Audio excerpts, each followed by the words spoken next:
When it comes to buying and holding real estate, the first question I'm going to always ask the individual is, what is your goal when it comes to wanting to invest in real estate? And usually the number one goal is generational wealth or building wealth. And so when you look up the definition of wealth, it's an accumulation of assets. When you look up the definition of assets, it is something that is appreciating of value utilizing real estate. The only way you can create generational wealth is you have to have assets, which the only way you obtain the assets is by buying and holding the property. And so there's such a misconception when it comes to real estate investing that everybody wants to get rich today. This is why they flip. This is why they wholesale. This is why they do all of these different things that puts money in their hands immediately. When it comes to buying and holding, it is a longer play or a longer game. So I tell everybody, you need to look at buying and holding like a 2 to 5 year window, meaning obviously you want to hold the property long term,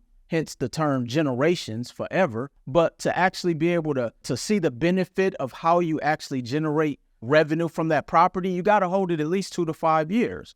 Now, from that standpoint, then we have to break down the difference between income and cash flow. See, when you're just flipping real estate, that's income, which means you always have to work for it, versus cash flow, that is something that you create. The second thing is when it comes to income, you're always working, which means you're going to pretty much have to do that forever, versus when you're buying and holding real estate and creating cash flow, that is residual income.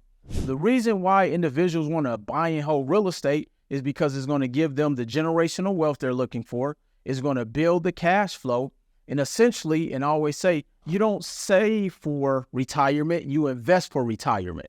And the only way you can properly invest for retirement is when you buy and hold real estate.